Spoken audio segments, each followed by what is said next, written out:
Oh man, I was wondering why it's so quiet. I was like, Jesus, dude, it's so quiet in here. Maybe like people are Yeah. getting over us or something. There it is. There it is. Now we're Boom. live. Now we're live. Now We're we're up. live. We're up. We're up. We're up. Heck yeah, man. How you doing, man? I'm very well, thanks. Andrew, how you doing? Man, life's good, man. Life is good. I feel like Kick is hitting a really good stride, man. We're putting some good stuff out there. Um, we are, things are gearing up for DreamHack. Pitch Kick on my end has been cooking. Content Road has been cooking. Right now, we got about 240 streamers that are 100 CCV or under who are vying for that 50K prize pool. But the community's really coming together on that one, man. And so yeah, man, like it's good. I feel like we've been clicking on some cylinders and getting some good stuff out there. Yeah. So I'm happy. I mean, I think not to put a damper on things, but like I know we had a DDoS attack, but welcome to the internet, and our team masterfully avoided that and got a hold of it. But it's just part of the growing pains, right? I was sitting through it, I was just like, hey man, we're getting our licks and we're growing, man. So yeah, overall, really happy with the pace that the Kick is keeping up with, man. How about you? What do you think? Man, I tell you what, Kick is just like this, I'm a big believer that there's no such thing as infinite growth, except with Kick. It just seems to have infinite growth. I don't get it. It just week on week, month by month, day by day, just, strength to strength, which is incredible. Really amazing to see. Yeah, like you said, it seems like this week, some ever so slight technical problems with the DDoS attack that came through. Very big DDoS attack, but very efficiently resolved by the incredible tech team that we have here in Melbourne. And also we've got new tech team out there in Serbia helping us out too, which is incredible. Very, very, very intelligent, talented people working here on the Kick platform. But yeah, it's good. We're back here again. Kick Talk episode 30. Let's do a quick run of the chat here. Who we got here? We got 710 BS Llama. We got Shriko here. We got Jana Ban here. We got Wiz here. We got the Borgie here. We got Mo here. Henry's here. TX here. We got Sty here. We got Edup here. We got Henry here. We got Hello, I'm Kenny here. Min's here. Redro here. Spartacus is here. Blaze is here. King TV's here. We've got D-Tan here, we got Abs's dad here, we got God here, we got Bruce's here, we got Papa's a Dookie here, we got Diddy here, we got Or here, we got Only Cryptos here, we got Sana here, we got Hannah here, we got War Chief here, we got TJ here, we got Pradji here, we got Gizmo, we got Buckers, we got Queen, we got King, we got Jaina, we got Prage, we got Skill Craigs. Man, we got a lot of people here. I could keep reading names out for probably hours almost. But I'll tell you who the most important guest of today is xGewnx. Yeah, man. xGewnx has been on the platform since Jump Street, man, since day one. He came over with Train, right? He follows Train. He believes in what Train says, and as soon as I think Train's been talking about like, hey man, there's got to be an alternative to Twitch. There's got to be an alternative to what's going on. This guy has been on it with Train since Train announced it. I don't even say he's like an up and coming creator on Kick. I would say he's like a streamer. Does that make sense? He's like he's like the guy that a lot of the streamers watch to get like the raw deal. I would even say he's like the Mel Gibson of Kick. All right, the young Mel Gibson of Kick, right? Like he's highly opinionated. He's super based. He's not scared to speak his mind, man. And that's what awesome. He's the Mel Gibson of Kick, man, for sure. So I hope that sticks with him. So yeah, he did the Ice Poseidon Hunger Games, man. He hangs out with iDunkle, Florida Boy MMA, Shuvy, but I have been noticing this little love affair with Best Friend, right? Like the Clipper Best Friend, like constantly like gives xGewnx love, like constantly. I'm just like, Best Friend is like on it with this I know guy, best right? friend. Because I see best friend yeah, around. man. Yeah. Best friend's been working overtime, man. But I think the big thing to put him on our radar also, look, Goon's always been on our radar because he's hypercritical of Kick. He's hypercritical of live streaming. He just says it how it is. But he put together a presentation online that articulated his thoughts well, that went beyond rage bait, that went beyond clip farming. And he put together this presentation. I'm like, holy shit, this is like he's mastering his rage baiting and creating like articulate thoughts. And I was blown away, man. I was like, this guy's like, what's hilarious is in the presentation he breaks character, right? He breaks character, and I don't know who the fuck he's yelling at, but he's telling someone just to shut up. He's busy, and it's hilarious because he's got like this business mindset, making really articulate points, and then he breaks character and just shouts to someone off screen. Is like, I'm busy. I'm doing business. I'm working here. So we just thought we would invite him on, man, and hear what he's got to say, man. Awesome. No, we're looking forward. I'm aware of Goon. I've seen him around Kick, and again, he's someone with a lot of opinions, which is amazing. I tell you what, we love people with opinions. We love people with feedback. We love hearing it exactly how it is. So, big shout out to Goon here. Going to be great to have the chance to chat with him. Yeah, let's drag him in here, man, real quick. Let's get him in here. Come on. Give me 1 second. Let me see. Yeah, he's Eddie, what happened come to on. the Psyduck Charmander emotes? Yeah, I don't know what happened to that emote though, but I miss it. That was one of my favorite emotes. We gotta find out where it's gone. We gotta bring that back. Did we get striked for that? The DMCA strike? Did we get DMCA'd for that? I'm not sure. Hey Goon, how you doing? Doing good. How about you guys?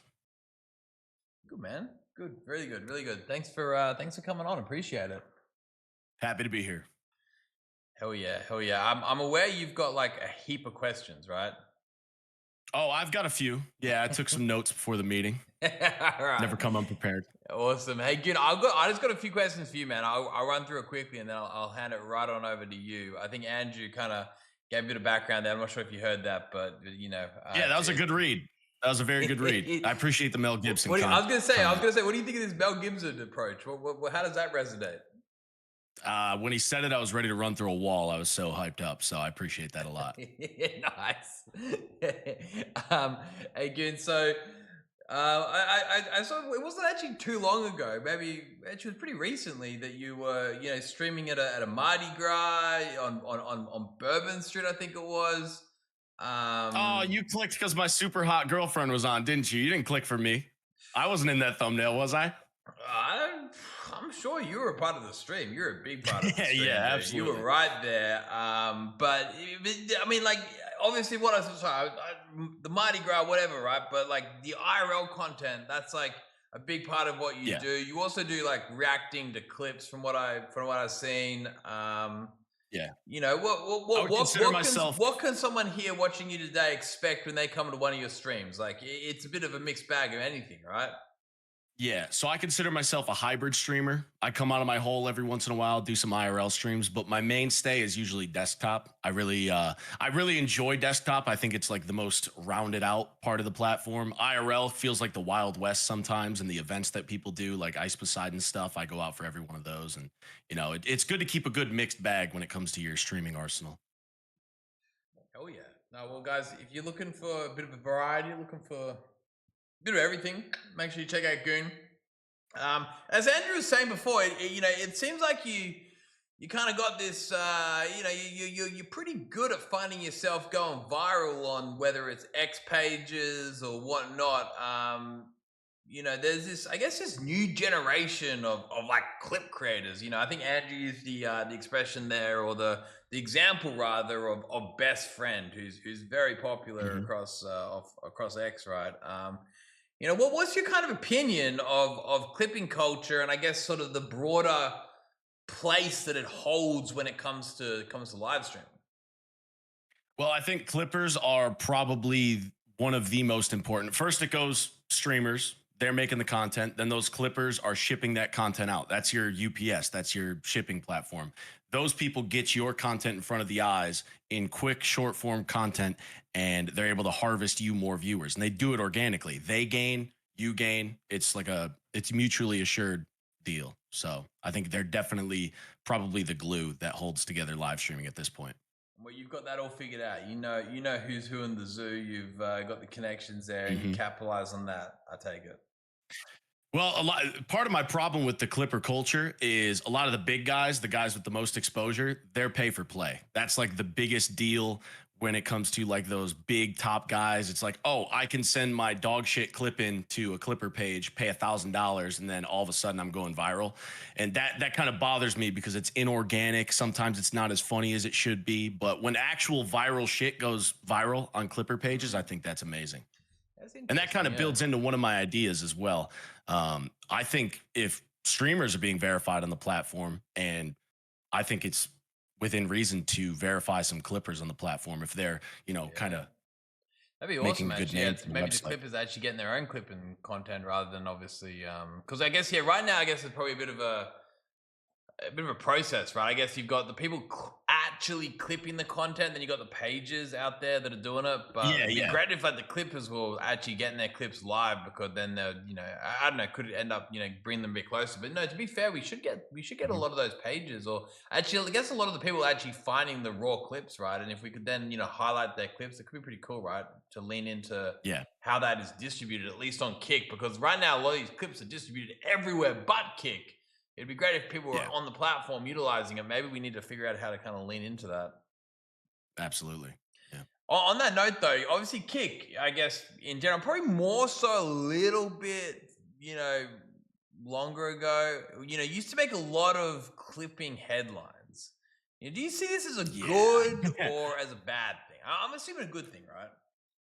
Well, I mean, I'm a firm believer that there's no such thing as bad publicity. It's how you react to said publicity that kind of destroys you. Mel Gibson's a great example. That guy's been canceled. He was canceled before canceling was a thing, but he still bounces back and makes those fucking great movies. So I think if you can just roll with the punches and kind of let that shit roll off you, I think you're going to be in good hands. So man, I love that. I definitely think that Kick has taken its licks, especially in the early days.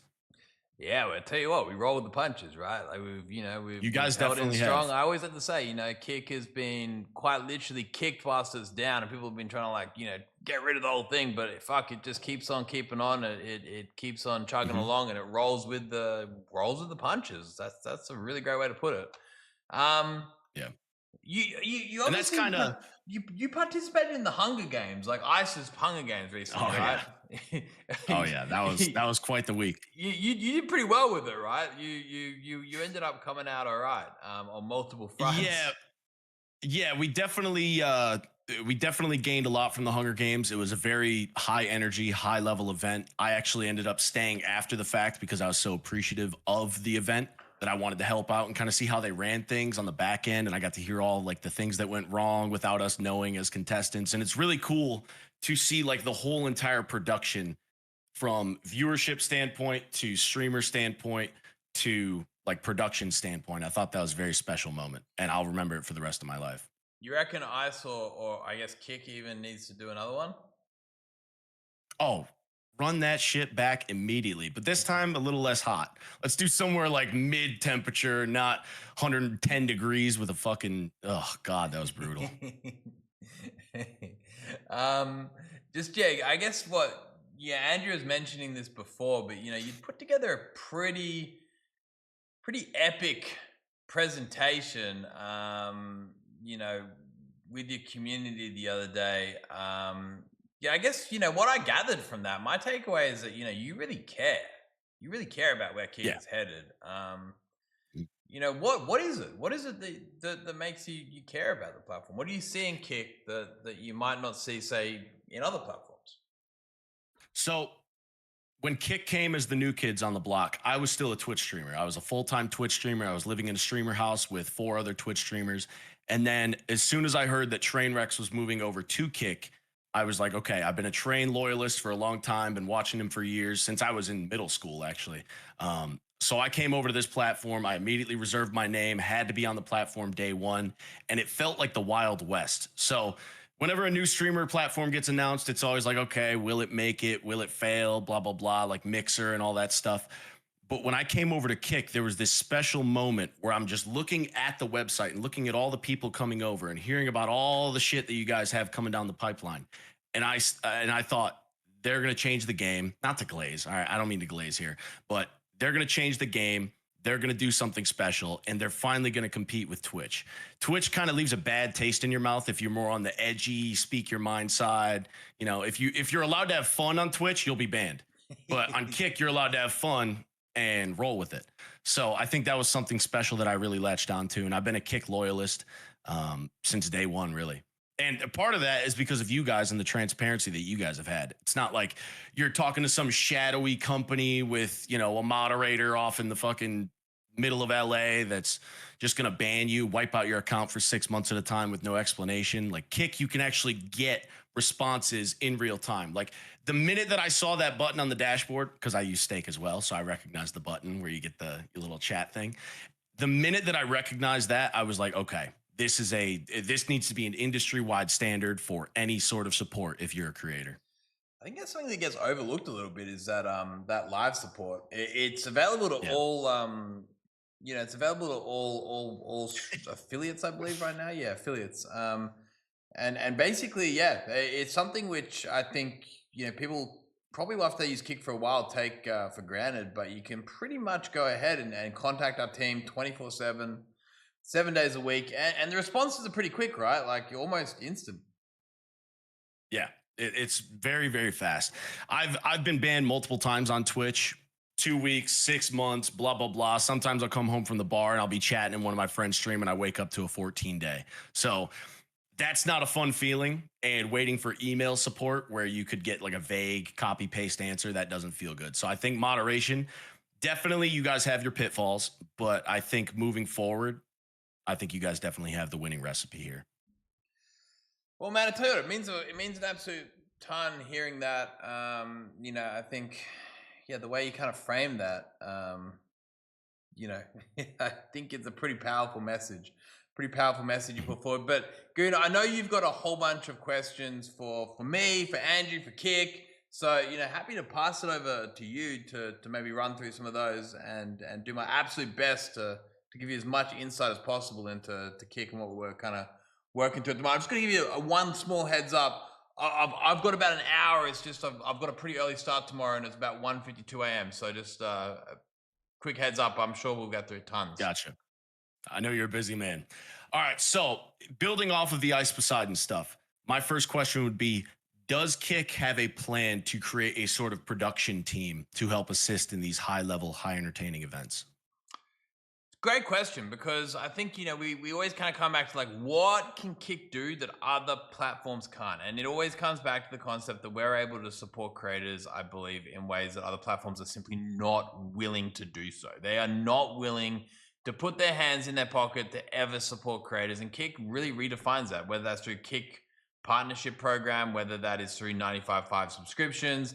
You know, we want to basically allow you the opportunity to make the best possible content you can, right? And that requires funding. That requires, you know, going the extra mile. Nowadays, streaming is competitive. Like obviously you see what some of these streamers are doing now and you're like, holy shit, that's not cheap. Like it is like production level quality. And in order to produce production level quality streams, you need to have production capabilities, and that costs money. So, you know, to answer the question, we're really looking into it. You know, the way that we do that is sometimes, you know, it's not the easiest problem to solve. Obviously, distributing funds in a fair way and making sure they get used in the correct way is very, very, very important. You know, I think the best step forward towards that is the Kick partnership program. In the way that we, you know, basically give people that hourly sort of rate to stream. It does unlock a lot of opportunities to at least start to think about how you can stream and understand that there is a guaranteed pay, even if you don't get subscriptions or whatnot. So that is a big component to what we do.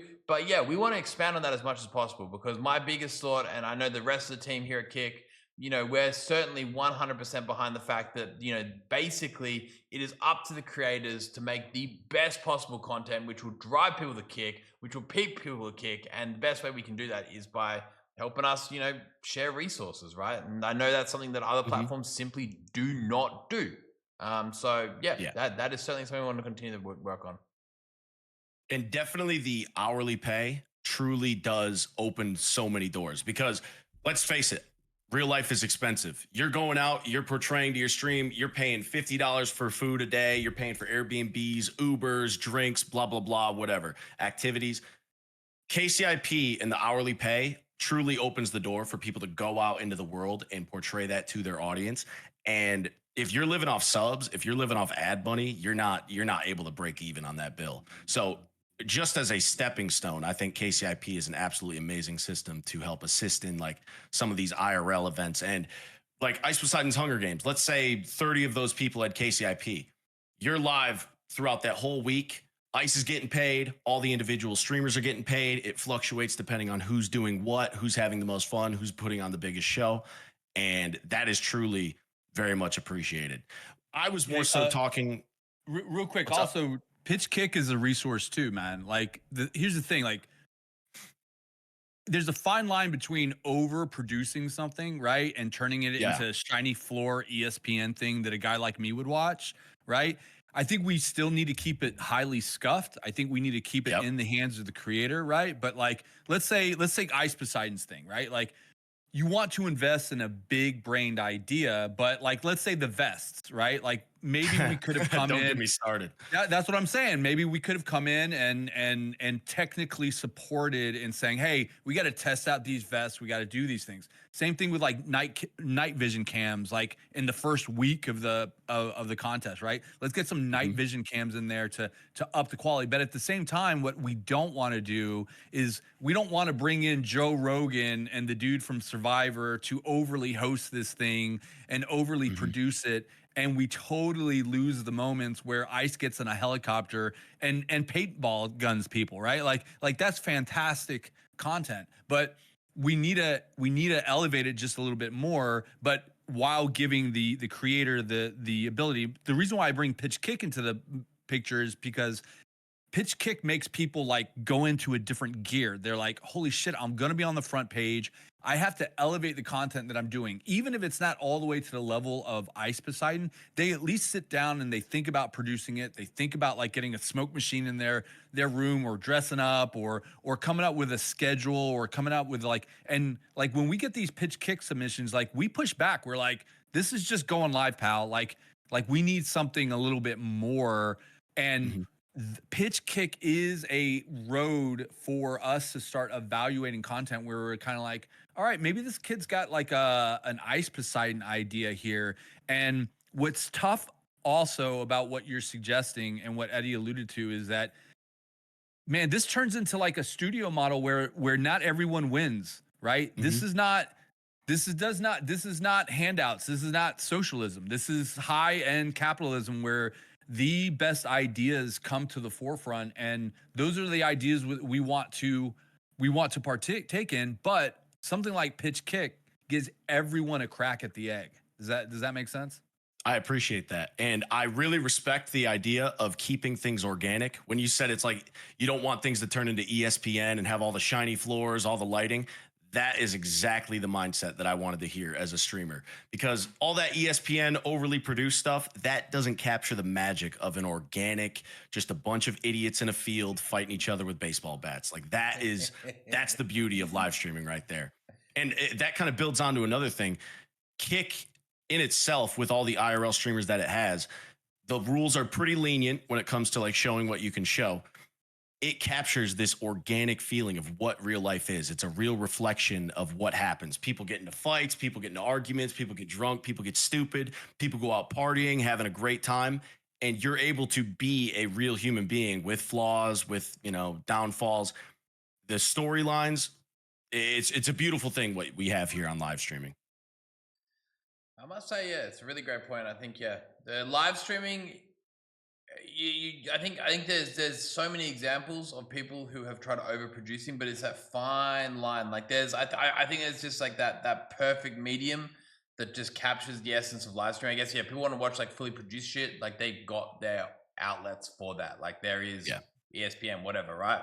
But yeah, I think it's just that fine line. I think, a lot of people, even like large, like really successful creators have kind of tried over producing some events sometimes, and you've kind of seen, hey, look, this doesn't work in the same way. So yeah, to Andrew's point, Yeah. to your point, it is that medium, but at the same time, there is a level of production requirement that is needed too, which doesn't send it into that kind of sector where you could be classified as overproduced. So yeah, that's something definitely we need to keep an eye out for, and I think not educating, but helping people to kind of understand what that looks like is super important, because yeah, you've got if you've got like a certain budget or a certain amount of allocation of money and stuff, like where do you spend that? Like yeah, making sure it's like used in the right fashion, I think is super important.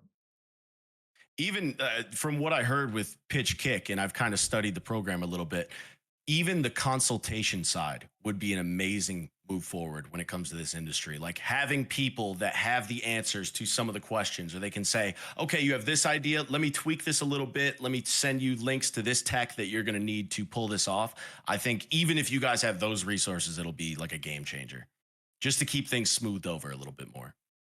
Yeah, no, that's a great point. That's a great point. We're gonna work on that. We've got some cool stuff planned. We gotta be careful with what we promise, but I know. we're basically, yeah. I hope it's loud and clear that we're all in on supporting people in this way. That is literally like I think it's what will define Kick these next 10 years. Will be our commitment to helping to produce the highest level quality content that other people just can't do elsewhere. When you don't have access to the Kick partnership program because you're streaming on YouTube or Twitch or streaming on TikTok or whatever the fuck you're streaming on, you're at a disadvantage. Like people who don't stream on Kick are at a disadvantage content wise because they just don't have the same resources. As simple as that. Yep. That kind of builds into another thing. You said the next 10 years. It's good to hear that you guys are planning over the next 10 years because this is going to be a journey. I've seen Twitch grow from Justin TV to Twitch all the way, and then Mixer comes out, YouTube streaming comes out. It's very refreshing to hear you guys planning long term and not like this is just some sort of one-off thing, like it could go away at any moment. I appreciate that. And part of the question that pivots off of that, what are you guys going to do moving forward with getting creators onto this platform over the next 10 years? Is the strategy going to change? Because at first, I saw a lot of big fish coming over here, lots of promotion. People come over here collecting big paychecks, and that's what you hear all over on the Twitter pages and all that. And it grew hype. But are you still going to be going after that big fish model and then hope it works out? Or are you guys going to kind of shift the strategy when it comes to streamer acquisition? Yeah, 100%, right? We were really lucky, like super lucky to have some big names move to Kick, right? Like, whether that's Trainwreck's TV, whether it's XQC, whether it's AdinRoss, whether it's, Ice Poseidon, all these huge names, right? They've moved over to Kick. And, we have so much respect for them. They have made the platform what it is today. They built the hype. And we will always support these guys. We always will. Yeah. But in terms of like the way forward and how we move forward as a platform, from our side, it isn't about taking someone who was like big on Twitch and like bribing them almost to come over to Kick. That's just not what we're interested in anymore. It's about growing our own creators. It's about people coming to Kick because they go, okay, I'm new to streaming. I've got 3 or 4 choices of platforms, and basically this platform here is offering me A, B, and C, and this one here is offering me C, D, and E, and basically A, B, and C is way better because every aspect of Kick is superior, and they're gonna pick Kick, right? That's the idea. And then hopefully that next generation of streamers, next generation of viewers, next generation of live streaming remains on Kick, right? And obviously they're gonna have access to all these incredible features, 95.5. They're gonna have access to initiatives such as Andrew's explaining with Pitch Kick. They're also going to have access to the Kick partnership program, which is of course paying more than any other alternative out there. I think it's like 8 times higher than Twitch ads, for example. So basically everyone's going to like come over to Kick, right? That's the plan. We don't need to pay people crazy amounts of money. I was pulling up on my stream before this. We were just looking at like the average viewership graph of Kick over the last like 2 years, and we've gone from like 3,000 average viewers a week to like 490. Sorry, this is average concurrent viewers. So like at any given moment, the average like 490. We're about to break 500,000 average viewers at any given moment on Kick.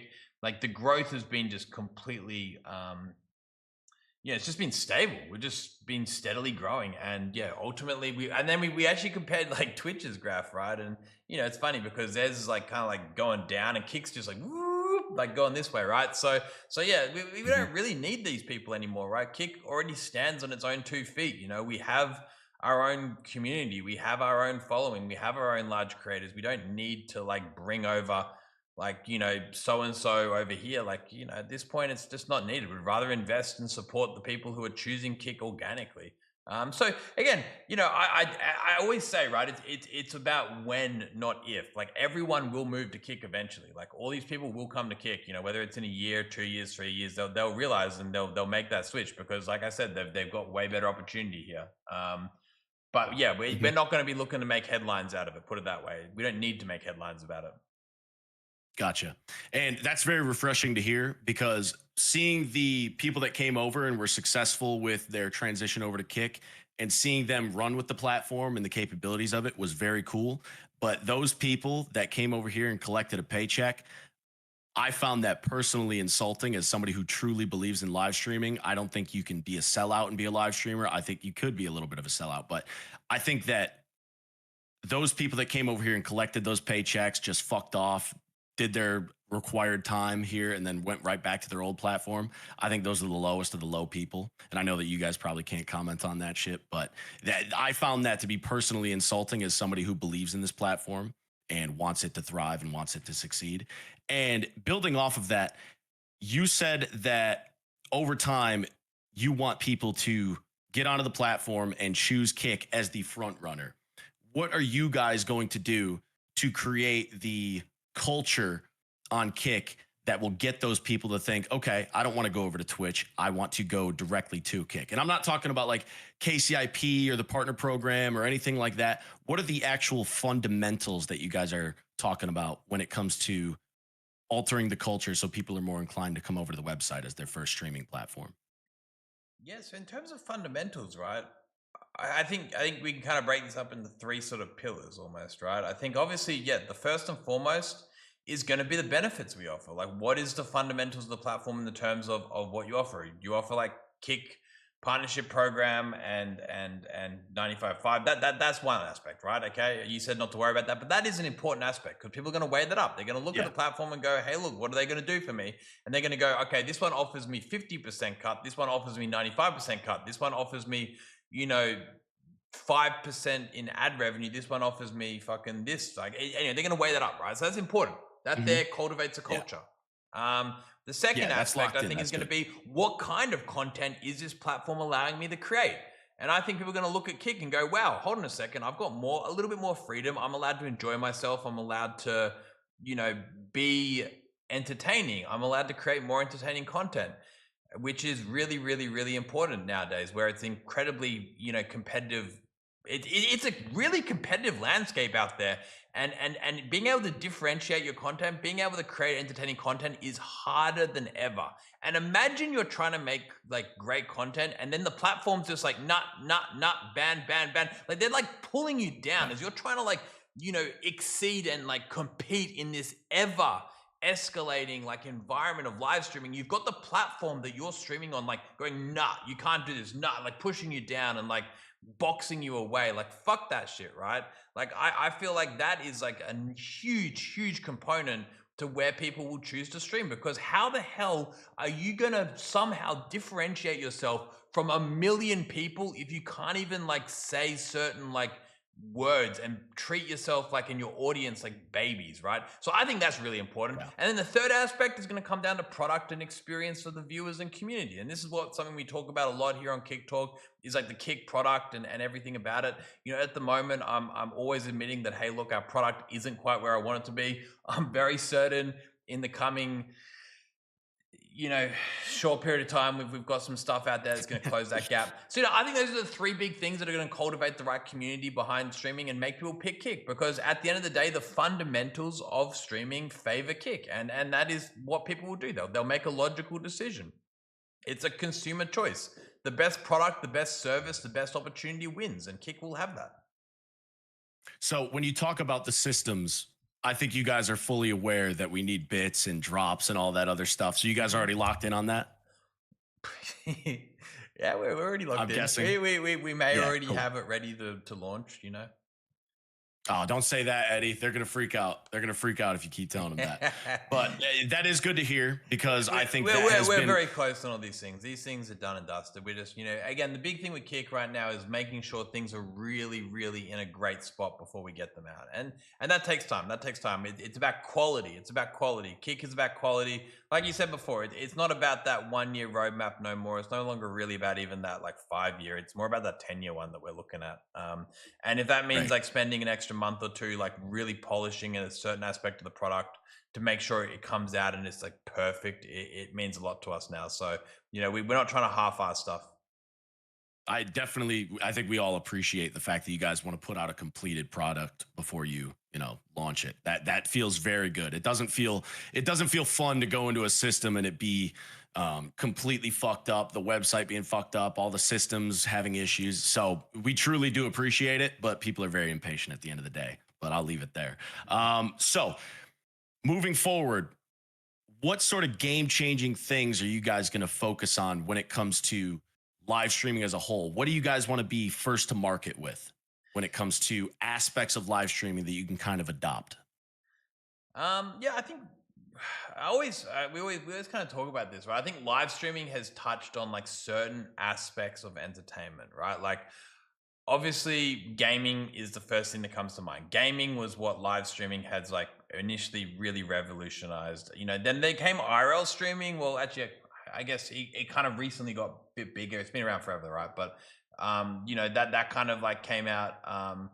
You know, then there's like this whole idea around sort of just chatting and sort of like commentating and reacting and all that kind of became a big thing. I like to think that the possibilities of live streaming though are just endless, right? Because if you think about it, like me personally, like there's so much content you can consume, whether it's on TV, like sporting events. There's so much content out there that you can consume.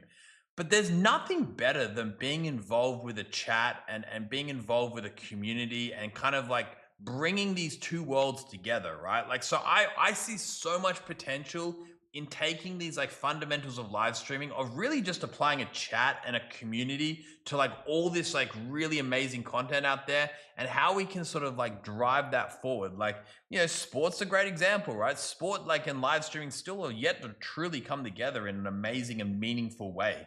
Like I'm sure everyone would much rather like, you know, watch and observe sport in like a, you know, highly community orientated environment such as what live streaming has to offer. But you know, a lot of that takes funding, right? A lot of it takes funding. No one's ever really wanted to put money, you know, their hands in their pockets and push for this kind of stuff from a live stream perspective. It's always been, hey, look, it's up to you as the creator to figure out how you're going to make your content. So just go play games and just go walk around the street and figure it out for yourself. That's always been the way streaming's been looked at. And I think Kick has the ability to rethink how that is. It does. It has the ability to support people in ways that they haven't been supported before. And that kind of comes back to your question before about like production ability. So, you know, again, I think the biggest thing for Kick, sure, we can launch, you know, features like, you know, drops. We could launch a brand new feature that nothing's ever been seen before. But at the end of the day, the most important aspect of live streaming is what happens on the stream itself, right? Nothing will ever beat that. It doesn't matter what we add to the product. It doesn't matter what we release in terms of changing it. At the end of the day, live streaming is about what happens on the stream itself. And how can Kick help to reshape what happens on the streams themselves? I think again comes back through how we can collaborate with people, how we can support them to create content out there that has never been done before. And again, I think live streaming has only just scratched the surface of how you can make what is already engaging content even more engaging through so many of these fundamental components that make live streaming incredible. So that's sort of a very loose vision with, you know, talking very high level. But ultimately, it just comes back to this idea that live streaming has so much potential. It is just so much more entertaining to watch something live with a community. And I think we can really expand that out further and help to make that all. Did I lose my camera? I think I lost my camera. Yeah, I think that's where we can really come in. Well, I completely agree with you. And my main question, I watch people bleed on the stake logo every weekend in the UFC. I watch the Formula One race every single time that the Kick car's in it. Is there a possibility? I know there's like it's a long shot, but if you guys could be first to market with this, I think it would change the game. With watch parties and what you just described, is there a possibility that we could end up having either pay-per-view or you pay for a pass as a streamer to watch certain events on like major sporting events on Kick? Yeah. I don't know if it would look exactly like that. I know what you're alluding to, and I think there'd be a lot of opportunity to get that done. I think there's pathways to it. You know, when I kind of looked, oh, my camera frozen. Fuck. Yeah, it just froze. It froze. Give me a second. Is that working now? I think that's working. Awesome, cool. Yep, you're good. Yeah, I think like the one thing I look towards right now personally, and I know a lot of the team does as well, is this kind of co-hosting model, right? Like we've seen co-hosting with like Kings League. How successful has that been? It's been incredible, right?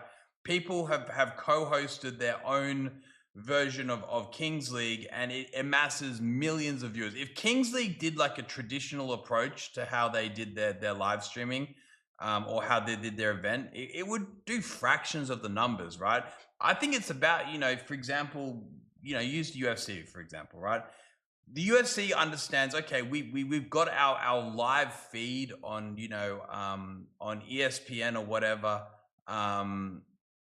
But like, how do we go like a step further than that and actually embed ourselves with the live streaming community and have like our own co-hosting channel? Like, how do we actually, you know, have someone interacting with the chat or actually moderating it and actually focusing on something that's interesting for a live streaming community? I think that's where a lot of power comes from personally. And I think if there was a way to kind of lead into that and have streamers like cooperating with these organizations, you know, out there, to be able to tap into the live streaming community, I think you'd be seeing hundreds, if not, you know, millions, hundreds of thousands, if not millions of new viewers, in engaging with this kind of content. I think there's a lot of opportunity. Again, maybe it just won't click, but I think the proof is in the pudding. We've seen it happen with other events.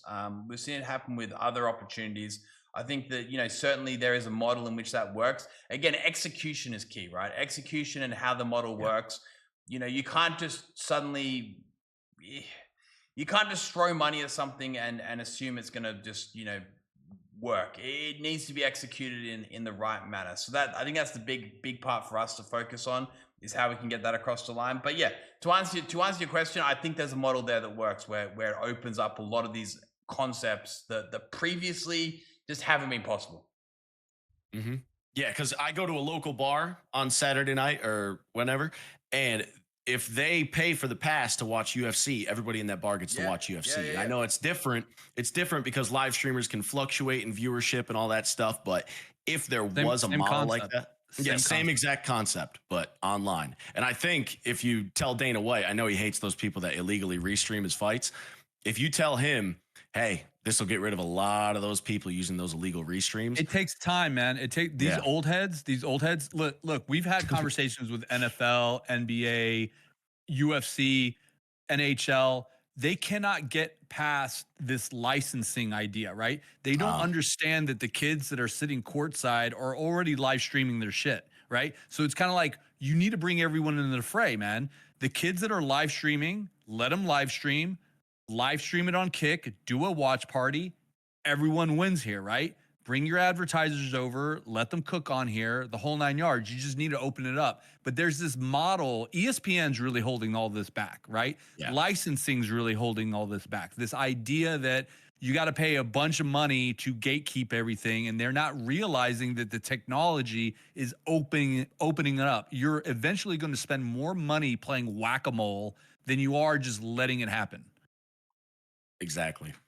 And if we could just, I think it's one of those situations where you're just going to have to be ready to jump on it when the tide changes and be ready to jump after this opportunity. So I get it. That may come down the pipeline, but I think if Kick beats everybody else to the market first, I think this place will skyrocket. Yeah, I can go into that, right? I think as this, you know, shift happens, I know for a fact that just due to Kick's appetite for innovation, its appetite for wanting to be ahead of the curve, you know, we're going to be there first, right? We're going to be there first, and we're going to be, you know, on the forefront of leading that change. And again, I think, you know, live streaming is proving time and time again to be more and more popular, more and more eyeballs on it. It's growing. It's becoming a place in which is no longer considered an outlet for just gaming. It is an outlet for where, you know, people are becoming, you know, more famous than A-list celebrities live streaming now. And I think people are recognizing that. So, you know, these other organizations are going to have to, you know, hopefully adapt to it I'm thinking. Yeah, that's proof in itself. If everybody else starts trying to play catch up with you guys, that's a good spot to be. So my next question would be about KickCon and DreamHack. Could you kind of explain the vision behind this? Because TwitchCon is a hoot every single year. I love going to it. Community members love going to it. What's your vision long term with KickCon and DreamHack? Yeah, no, man, I must say Twitch, you know, they do such an amazing job with TwitchCon. Like, even when I see the streams, the videos, the highlights of it, it's so impressive. I think the culture that Twitch has built around TwitchCon is just amazing, right? They have crushed it. They've been doing it now for what, a decade more even. You know, we got big boots to fill there. We really do. To even begin to give them a run for their money on that front is going to be hard. But can we? I reckon we can. I think, you know, again, Twitch is going in a direction where they're, you know, obviously trying to make more profits, whatever they're doing right now. And, you know, I think unfortunately they're starting to cut back a little bit on their ability to make that as accessible as possible and as engaging as possible. So I think we've got opportunity there. I think we really do. I think we've got an ability to do something really special. But we also recognize that we need to be in a really solid position to be able to go about that. I don't think we want to half-ass it. Like, of course, I think we could have gone out there and put together a KickCon and then we would have been like, well, fuck, that wasn't as great as we expected to be. So I think it's all about execution again. It really is about execution. You know, we're really looking forward to doing something special. You know, there is a very high bar that has been set and we recognize that. But I do like to think that the Kick community is incredibly strong. You mentioned DreamHack. You know, we've been really strong partners with DreamHack now for coming up to 2 years. You know, with every single DreamHack, there's hundreds, if not thousands of Kick streamers, Kick viewers. You know, I think Kick kind of takes over DreamHack. It kind of becomes its own mini KickCon, which is great. So you guys you know, took over TwitchCon as well, to be fair. I mean, all the greatest clips, for good or for bad, they took over TwitchCon. Let's just call it how it is. Yeah, well, I like to think Kick runs IRL. Honestly, TwitchCon's a streaming convention, right? Like, you know, I think honestly, there's a lot of Kick streamers go to it, and hopefully, when KickCon comes out, there's a lot of Twitch streamers there. Like, I think, you know, streaming is becoming sort of more agnostic in that sense. But yeah, no, I think you know, there's Kick streamers at every kind of, you know, convention now. Loot Fest too, like, you know, anything to do with online entertainment. You know, we're there. We're a part of the culture. We're part of the foundation. So you know, but it'd be great to dedicate something just to Kick, right? And I think, you know, DreamHack is just a great example of, you know, even when we don't have an official KickCon or whatever you want to call it, we're already hugely present and we have the ability to bring people together and we have the ability to have an amazing time and execute on, you know, bringing our community into one place to enjoy themselves. So again, proof is in the pudding that it's possible. And when it does come out, we're going to make sure that people go, you know what, that was sick. Again, that it just comes back to our ethos, whether it comes to launching product updates nowadays or whether it comes to launching events such as what you're mentioning here. We want to make sure we're doing it properly. We don't want to have everyone go, oh, you know, that was kind of all right, meh, whatever. It has to be like, fuck, that was sick. So I go to BlizzCon. Well, I've been to one BlizzCon. I'm a big Activision Blizzard gamer, blah, blah, blah. And part of the reason why I believe in DreamHack and kind of piggybacking off of what already exists and making it your own, at BlizzCon, after every single night, there's this hotel, this area in the hotel. It's the hotel lobby. And organically over time, that hotel lobby has become the after party. There's hundreds of people in there. And it happened, it wasn't planned, but over time, enough people met up. This is where the viral Trainwrecks clip of him slapping Wreckful back in the day, you know, that's where that came out. So that is the sort of organic dream that people can have with DreamHack and KickCon, kind of organically over time, building up momentum and being its own mainstay at like a DreamHack event. Because I don't think they're really going anywhere unless, you know, something bad happens. No, I don't think our collaboration with DreamHack is going anywhere. I think it's only going to grow, and I think hopefully it just continues to become just yet another opportunity for streamers to get together, to meet each other, to hang out, to talk shop, to talk about whatever, to just meet and greet. I think that's a great example, right? I think I from what I understand that kind of already is the case, right, Andrew? That there's a bit of a culture around sort of like kicks after parties and curriculum that takes place at these events. Dude, we have like 3 after parties get thrown at us. I mean, I think this in Atlanta is a good example. Fousey did an activation that night. We went to boxing, we went to another after party, and then there was another after party for kick streamers that went on till like 5 in the morning. So look, and this happened even in our first dream hack in 2023 when we sent all 33 of the first class partners to Atlanta. There were like 3 after parties that were thrown at us. Kick, we took over an entire area of Atlanta called Virginia Highlands. It was like 3 or 4 blocks of just bars, and we just went bar hopping, shot after shot. They gave us $5 drinks,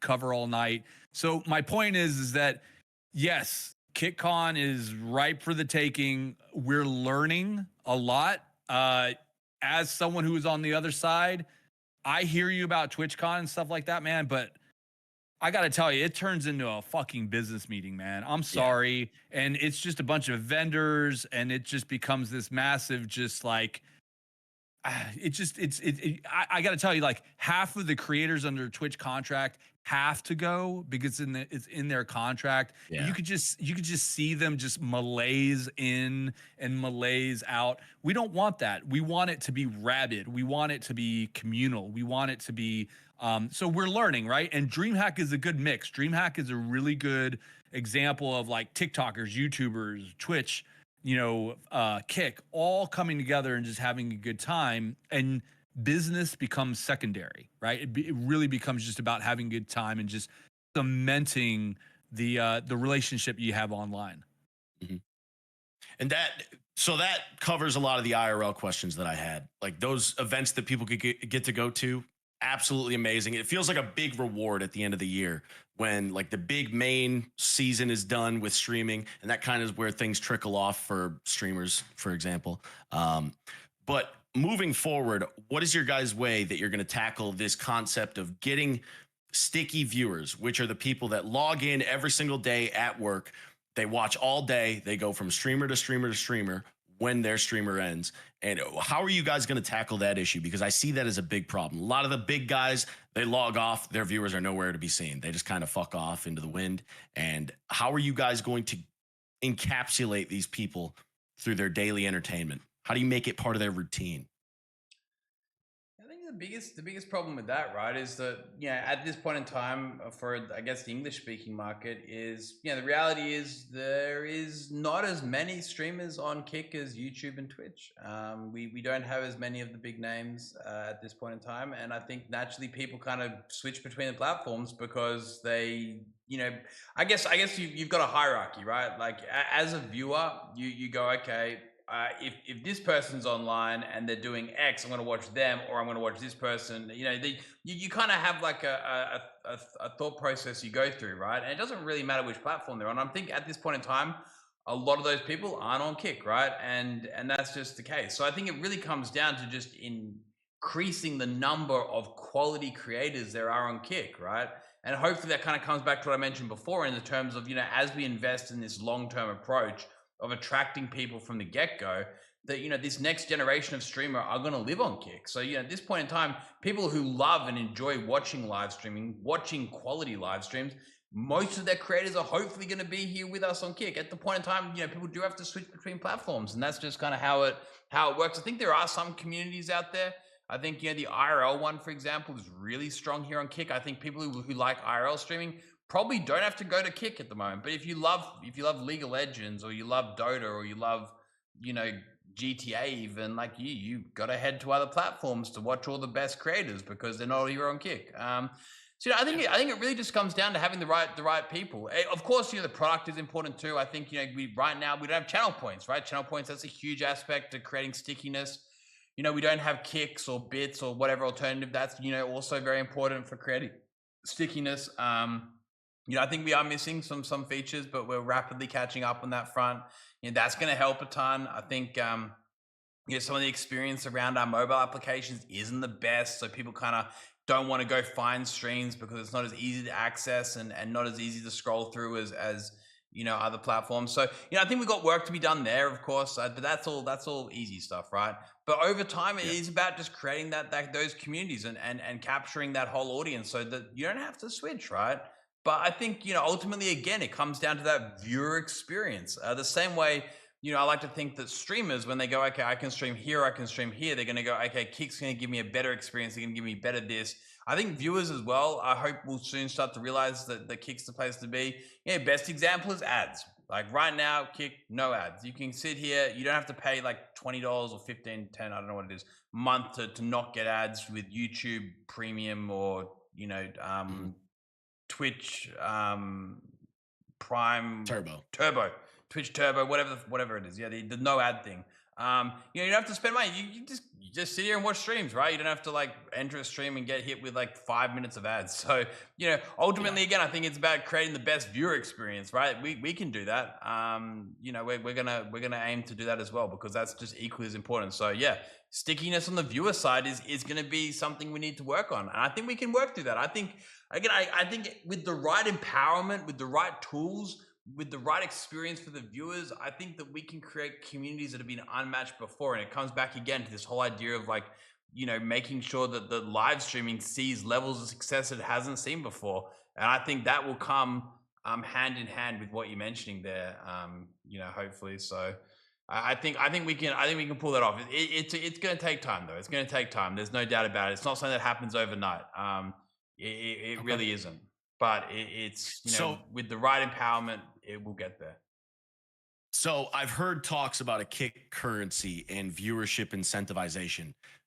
Where are you guys at with that one? Or is that just rumor, hearsay? Or is there going to end up being a system where viewers are incentivized for watching, for interacting, for clipping, and for supporting their streamer, even if the currency stays within the platform? Yeah, so Kicks is something that is, yeah, very, very close to being released. No secrets there. Yeah, so kicks will be basically like bits, to be honest with you. Not that different. I think we can do a little bit better though. Again, it comes back to how do we like increase that you know, how do we not just like do something the same? How do we just make sure it's always a little bit better? I think Kicks is a great opportunity to make it more interactive. Like why limit people from just sending kicks from like, you know, one person to a streamer? Why not allow it to be something which, you know, circulates a bit more around the website? That's easy. It's not that big a change. It's actually quite simple. So, you know, I think that could be really cool. Suddenly, you know, a viewer could send kicks to another viewer. Suddenly, a streamer can send kicks to their viewers. Suddenly, they can start paying their moderators. Suddenly, they can start, you know, maybe sending some kicks to the clippers. Whoa. We're not gonna be paying moderators around here. Mine work for free. Don't be saying that in front of my audience. Come on now. I'll give you maybe the clippers then. Maybe, you know, someone you know, clips an amazing clip that goes viral. You send them a few kicks, right? I don't know, right? And maybe your KCIP or your KPP program gets paid out in kicks, and then you go, well, fuck, I made like $100 worth of kicks this stream. I'm gonna give like 20 back to my community. So, you know, I think we got to be, I think there's just some really cool ideas out there on how you can make it more into like an engaging economy of sorts and allow people to, you know, send these kicks around. I don't know. It's such a simple idea. It's not complicated from a technical perspective. It's not rocket science. But I feel like there is so much opportunity to do that. When it comes to incentivizing viewers, I think that's kind of dangerous though, because I think, the moment you start like paying viewers to like watch streams, it gets really weird. And then people just like, it's like, becomes like drops. Like, you know, drops, right? Where so you put your drops in your Twitch stream and suddenly you get like fucking like 50,000 people watching you just for the drop. I don't know. I think you gotta be careful with that stuff. So we're probably never gonna do that. But I think there's a way in which you can just like make it more frictionless for streamers to reward their community. Because the biggest thing is, and I always say this, right? That like, you know, people always look at platforms and think, oh, it's all the streamers. It's not the streamers, right? The most important currency in live streaming. It's those power viewers that you're talking about. It's those viewers that spend all day watching streams, talking in communities, gifting subs, making themselves a part of the live streaming community, because they're the ones that bolster the communities up. They're the ones that make the streamers who they are. So attracting those people is going to be paramount towards ensuring that we can create and empower that next generation of live streamers. So yeah, it really is about how do we incentivize the viewers, but we don't want to incentivize them quite literally for just watching streams. That's dangerous. I think it's about incentivizing the right viewers, the viewers that really matter. And I'm sure I know I've got a bunch of viewers that really matter to me. They're the ones that come and hang out with me every single stream. They keep my chat active. They keep it positive. They help me moderate. Those viewers are the ones that they mean more than tens of other viewers, right? And that's just how streaming works. Yep. So I think it's really about attracting those guys, and I think we've got some ideas on how we can make Kick more attractive to them. So are we talking like verification for clippers? Like if Best Friend, for example, we talked about him earlier, would he be able to have like a special clipper verification badge or something like that across the platform? Well, we haven't discussed that specifically, but fuck, why not, man? I think why not empower these people more so? I completely agree. Like, how can we lean more into this culture of clipping? How can we bring more of it onto the platform? I'm sure we could figure that out. I'm sure there's a way to make that happen. I must say that that's not something that's kind of road mapped right now, but I know for a fact that there is so much room to innovate in how we lean into the clipping culture. But yeah, fuck, we'll give Best Friend verified. Why not? Right on. And even people that like Oilers, people that gift a bunch of subs to a bunch of different streamers, I think they should have some recognition as well, because they are kind of keeping the community like very afloat. There's people that gift thousands of subs. Funny money out here. They're able to just go around oiling people up and making sure that those streamers have the resources to operate how they want to. So I think that would definitely be something that makes those people feel special and makes them feel welcome in the community. I think that would be a definite morale boost. No, you're completely right, man. That's such a great point. Right? I think recognizing those people, it has to happen. And I think, with global emotes, that's something we really want to tap into. Whether it's big gifters, whether it's, old school viewers, whether it's people who send a certain amount of chat messages over a certain amount. I think there's a way to recognize these power viewers, put it that way. And I think, badges is such a great way to do it. It's very simple, yet very effective. Well, it's good to hear you guys have like a great mindset regarding all the ideas that I kind of had.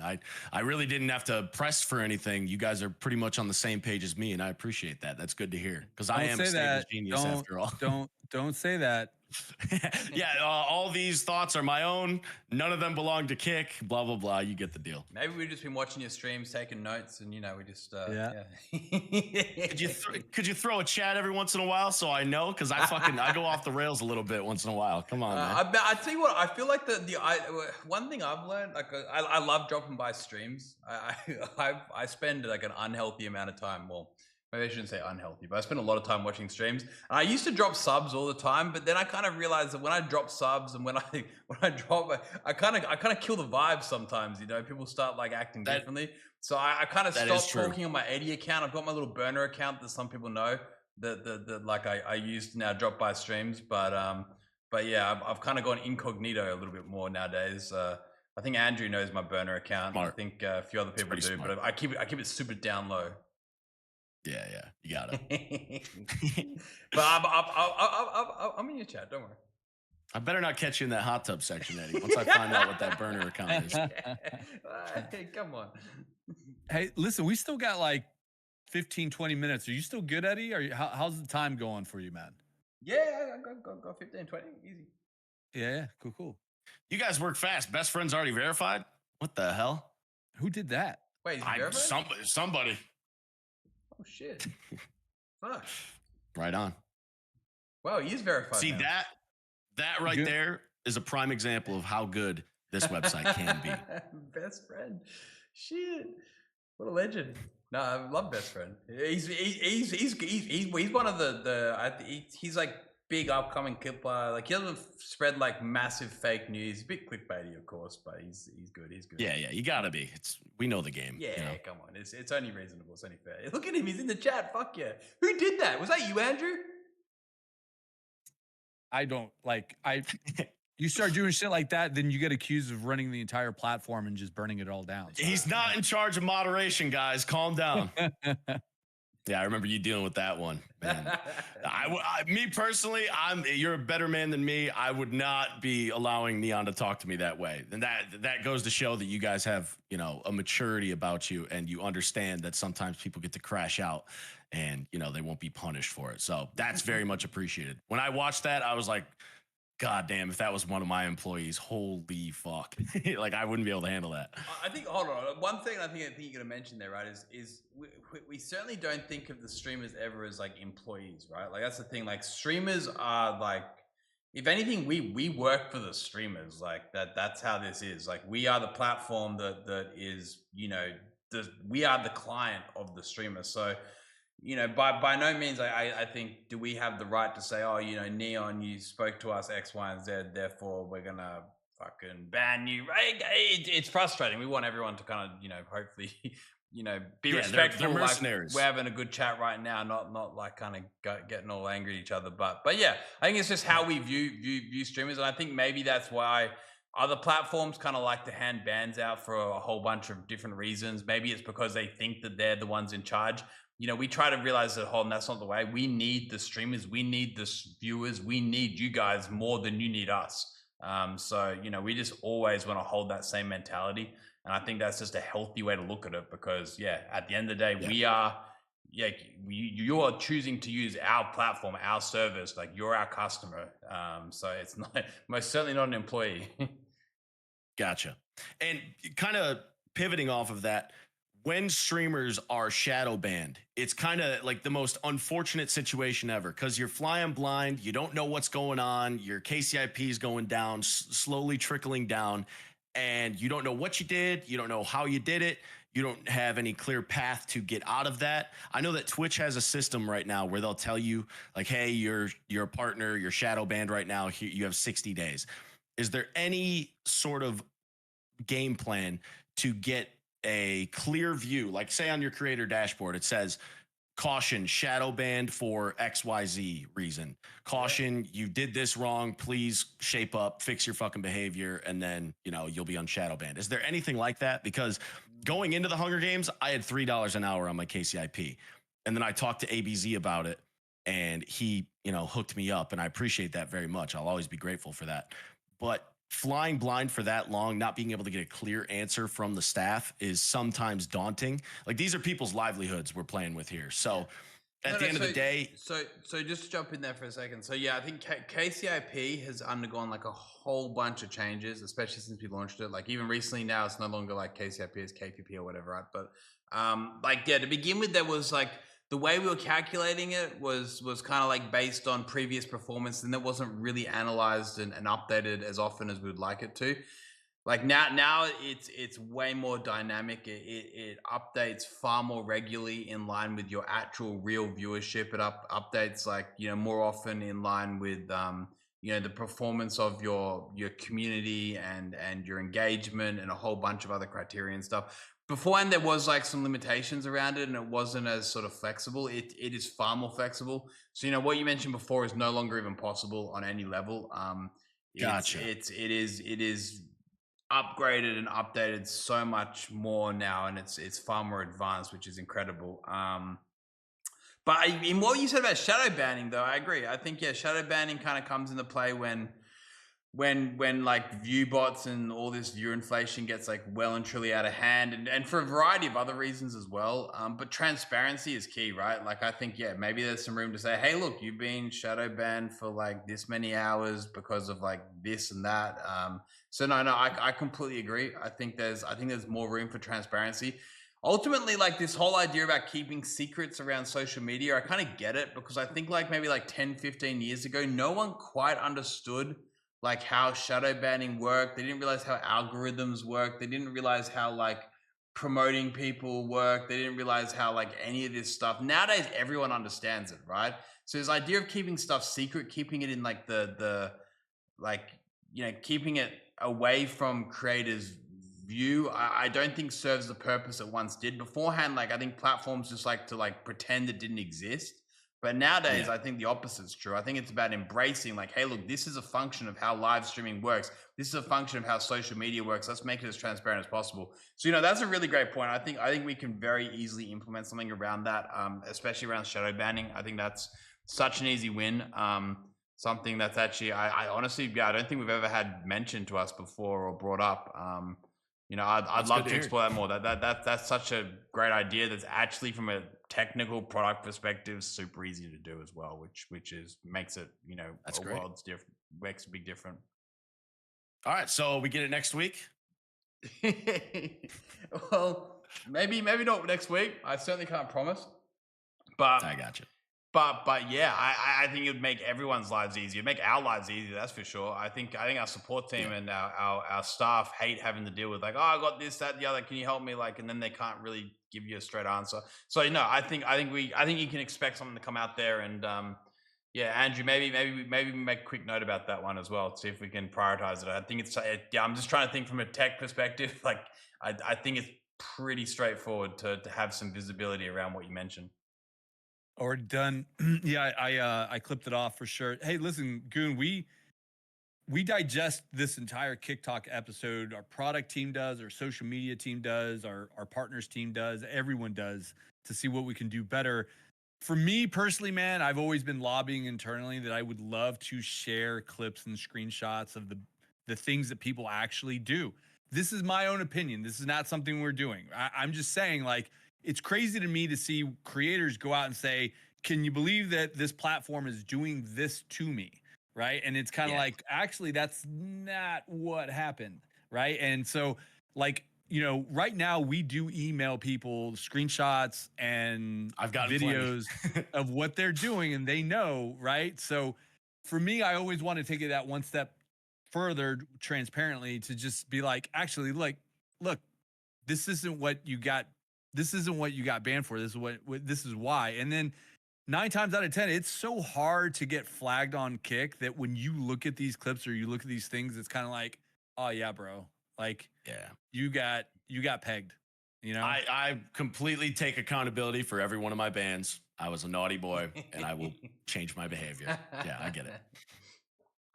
And I get it that you guys are you have to deal with the frustration of people all over social media saying, like, oh, well, I was wrongfully banned for this. But then you dig deeper and it's like, okay, this person just wasted my time or my moderator's time because they were in the wrong. So I get that completely.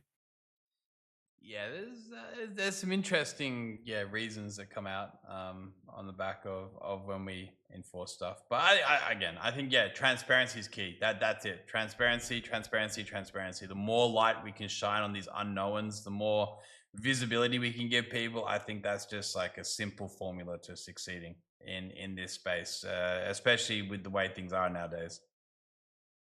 So I know we're coming here short on time, but my last question would be, is there any possibility as like a community-oriented building thing?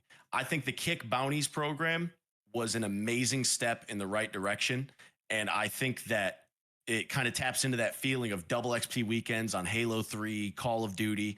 If we could have every weekend streamers setting up bounties for their gaming category, and then they have their community compete or other streamers compete.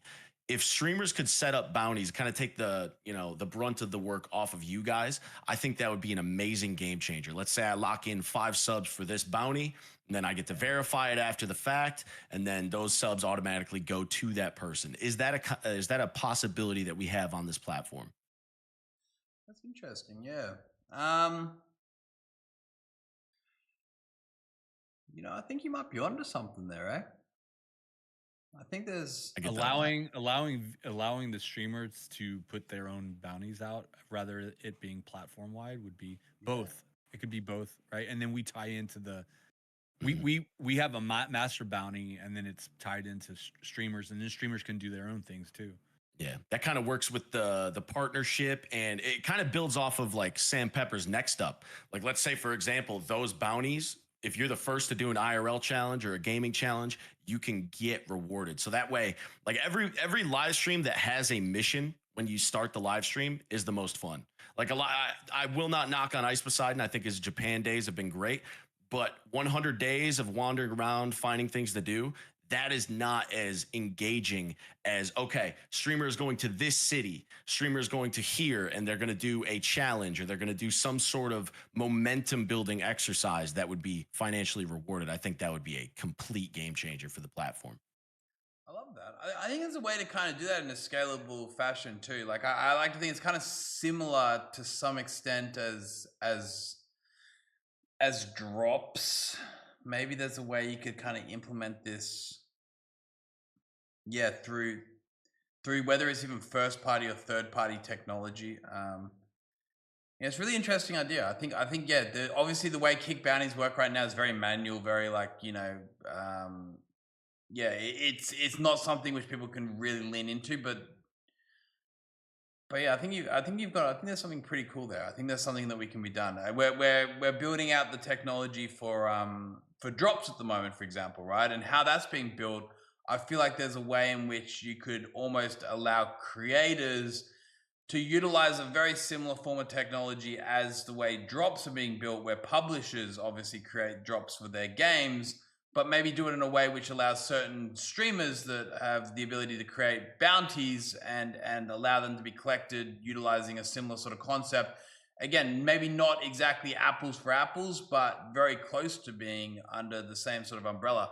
I think there's something there. I think you're onto something. I really like that. I got to think a bit more around it, and maybe especially with our product team, because they're incredible. But I think you might actually have a next big idea out there. I think, you know, I'm thinking there's like home, browse, following, and then like, you know, something else like bounties, right? And you just have like a list of all the ongoing you know, bounties that are put out there, which really just drive people to creating like really cool streaming content or gaming content or IRL content or a whole bunch of stuff. And yeah, I guess the way to do that is how do you scale it in a way which allows it to be easily and simply accessed by as many people as possible. Anyway, that's a really great idea. I don't have the answer to you right now, but I think you're onto something. That's fucking cool. As long as I get the idea cool. out That's there, cool.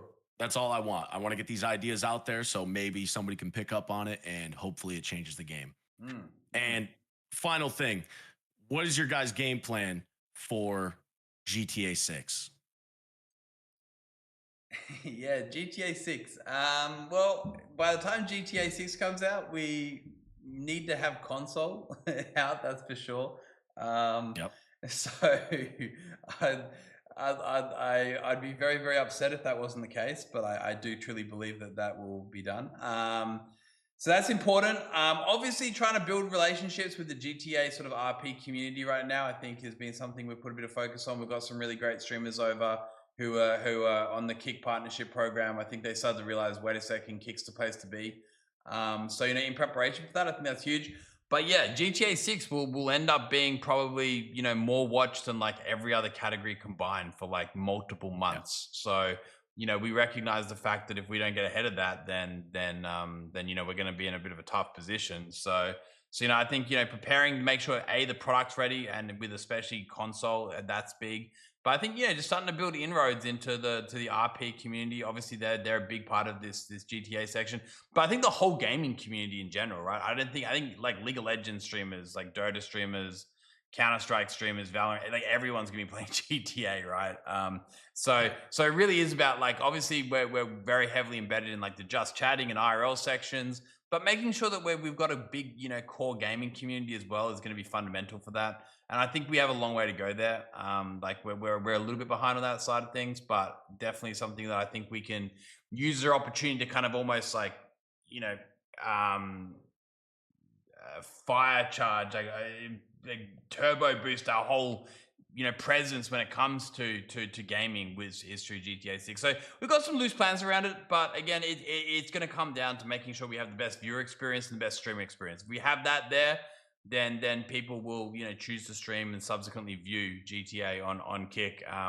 But yeah, we'll also have a bit of strategic partnerships going on in the background, you know, making sure that we're working across that. But we've got a bit of time left. I think we'll hopefully be in a really good position by then.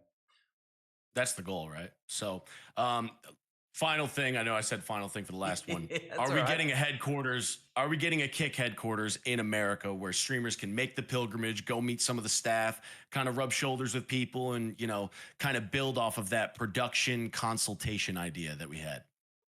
Yeah, so Kick's headquarters is Australia, right? Melbourne. It will be that won't ever change. But will Kick have further offices around the world? Of course. I think at this point in time we've got more people streaming out of Latin America than we do out of even North America. We need to have a presence there. We've got tons of people streaming throughout Europe. Turkey specifically is huge for us at the moment. Making sure that we have a presence there is going to be important. So continue to expand Kick across the globe is going to be important because we want to be a global streaming platform. That's so important to us. We don't want to just be an English streaming platform. We don't just want to be a Spanish streaming platform. We don't want to just be a Arabic streaming platform. We want to be a global streaming platform. We want to have every single demographic. And I think having local presence is so important. Like you said, just being able to rock up to an office, just being able to meet, whether it's, anyone, right? For that matter, from Kick, and being able to talk to them and explain ideas is really important. There's nothing quite like meeting people face to face and being, in that environment. So it's something we're planning to do for sure. I think there's a whole bunch of opportunity. The bottom line is streaming is just so heavily influenced by North America. We get that. Live streaming is a North American led industry. All the biggest names, the biggest influencers, and the people who dictate the future of the industry are based in North America. So being able to rub shoulders with those people is going to be so important. So we hope to kind of definitely create more of a physical presence in all these key core locations, especially North America. But in terms of headquarters, that is Melbourne. That will stay that way. We're an Australian company. But yeah, we're working through it. We recently just opened a few extra offices, across the world actually. So we are working on that global expansion side of things. It is a really important initiative. Yeah, Goon, just to piggyback on that, man. For live streaming, in my opinion, being an American, I feel like live streaming platforms get in their feelings. I think Twitch is a really good example of that. For the far left, I think Rumble is a really good example of that. Yeah. On the opposite side, I think that they are both owned. When you at the end of the day, what is fantastic about Kickman is they don't answer anybody. There's just live streaming. And when I go to Australia, I am able to unburden myself with the bullshit of what's happening over here, because it's just no one cares. It's are they putting good content out? Yes, they are. All right. You don't like what this person's saying? Change the channel. You don't like what this other person's saying? Change the channel. So my point is that I feel like Melbourne, I feel like Australia offers a balanced perspective in what's happening in the live streaming world, and they stay the hell out of it, right? They stay the hell out of it. They just let you guys cook. You making good content? Good, you're making good content. But at no point is someone coming knocking on these guys' doors in order to change that content. Does that make sense? You want these decisions to be coming out of Eddie and Bajan's head. And you want these decisions coming out of Melbourne, in my opinion. Gotcha. Okay. That was really Any chance that I like that. You're cooking there. Yeah, that was good. Any chance that we could get Kick affiliate codes for merch, because that builds into organic advertising, and I think that'd be a great thing. Let's say my viewers can get 5% off. Use code xGewnx on the Kick merch store. I think that would kind of grow the credibility, have people if I randomly see somebody with a Twitch shirt outside, I'm like, oh, who do you watch? Same thing with Kick. I think that would be a definite good move. Yeah, not a bad idea. Yeah, I think even if it's like a 10, 15, 20% discount or something to incentivize people to go use that code and buy Kick merch, and that's great. It's huge for Kick, right? I think the more we can get visibility, the more that we can make people feel connected to the creators and feel like they've got something to offer their community as well. It's a win-win situation. So haven't thought about that. I don't think it's ever really been mentioned, but it's actually a great idea. I think it's quite simple to do as well, because it's just an extension of the store, and maybe it's just setting up a few basic codes of few large streamers who want to be involved and to push that. It'd be great, and it'd just be an very easy collaboration. Everyone's already on Kick, so pushing, say, hey, buy a Kick shirt or a Kick hoodie or whatever it may be and get a certain percentage off. I think everyone could buy into that. So I love that idea. Yeah, it's simple yet effective. I think it's something we could pull off. I think, to be honest, I think the ability to do that already potentially exists. Just be a matter of making a few codes and socializing it to the right people. All right, sounds great.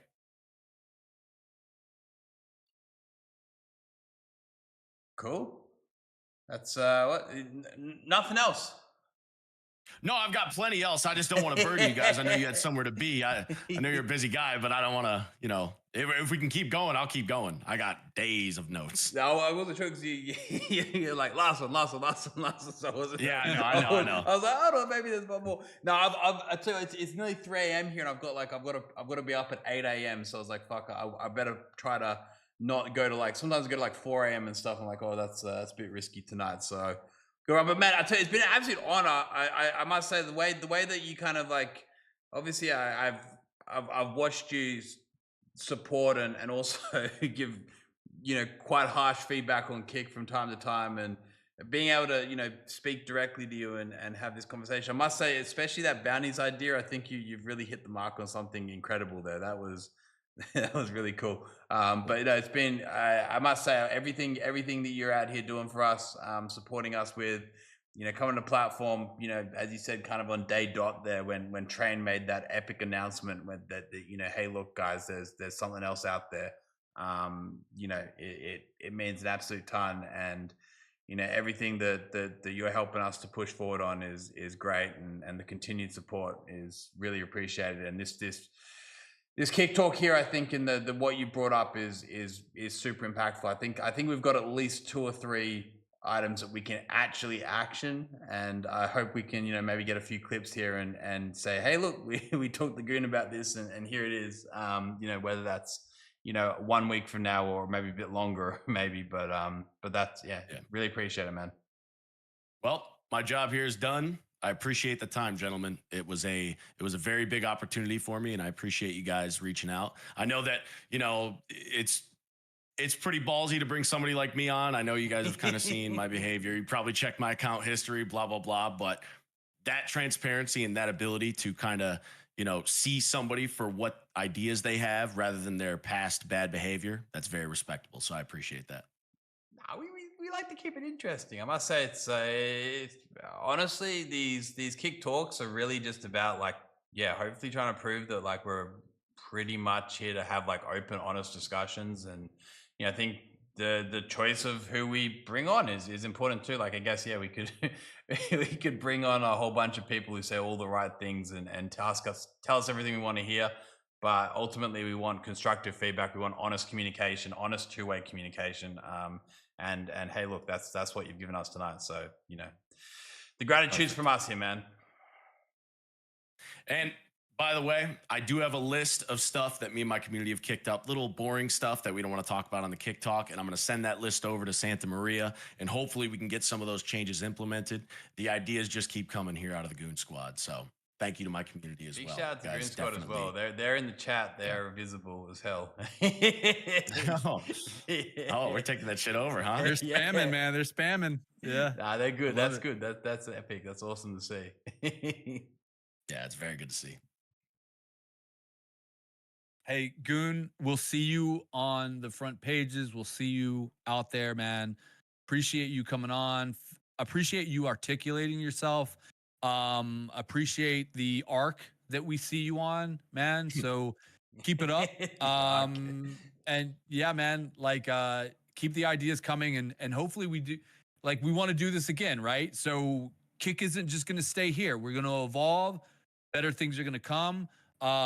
You know, right now we might look a lot like other platforms, but I promise you we're here to take it a lot further, and it all starts here, man. It all starts here with these ideas.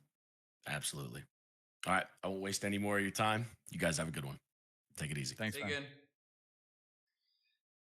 That was great. I'll tell you what, Goons, he gets it, man. He gets it. He gets live streaming. Like, yeah.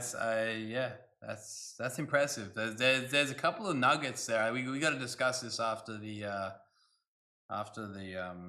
stream, but I think he's onto a few things. Yeah, Eddie, look, you know, from a business standpoint, from streaming and all that stuff, like, the one intangible that you cannot register is, do you care?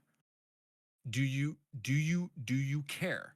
Right? So that goes for like employees, the people who stream on your platform, the developers that develop this stuff, even a guy like me, right? Like, do you care? Right? And I feel like that's a very small percentage of people at the end of the day when they go about their day, you know, in anything, right? So I think if you can identify the people who truly care, right, and aren't just on this platform to earn KPP or on this platform to earn subs or on this platform whatever else, like I just get the sense that this dude genuinely cares about the platform, and caring, in my opinion, is a differentiator.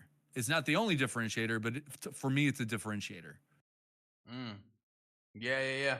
No, I think like if you work your way back from that simple question, then yeah, that there, whether it's internal staff, creators, the whole bloody lot, right? Yeah, caring is kind of step one. And I think we're very fortunate that a lot of people care. A lot of people care a lot, which goes a long way. Cool, man. Hey, no, I know it's getting late for you, man. I know traditionally we take questions, but you got an early morning, man. You got 5 hours of sleep in you, so maybe we should wrap this up. Yeah, no, it's been epic. It's been really good kick talk. I think, to be honest, fuck we've got this down to a science now. It's just every episode is I don't know, at least for me, I take something away, and the fact that I can take something away, then I hope that everyone else can take just maybe, well, not everyone, even if a few people take something away, that goes a hell of a long way. But yeah, you're right. I've got to run.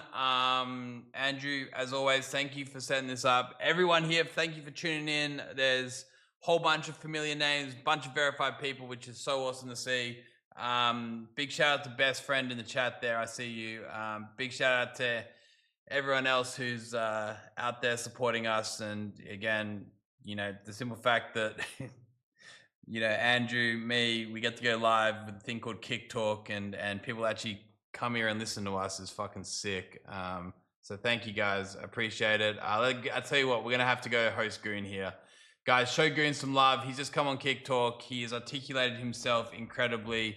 He knows what he's talking about. He is, he's been here on Kick supporting us for ages. So show him some love, guys. We'll be back next week with Kick Talk episode 40, which is going to be pretty epic. It's nearly been nearly a year straight of Kick Talk, which is pretty cool. Episode 40, that's crazy. So guys, until next weekend, hope you all have an amazing Saturday, amazing Sunday, weekend, whatever. And yeah, we'll catch you next week. Later, y'all. See you guys. We're hosting Goon. Drop by Goon. Show him some love, guys. Show him some love. Show him some love. Show him some love. Show him some love. He's live right now. I'll see you. Bye. Host. Go.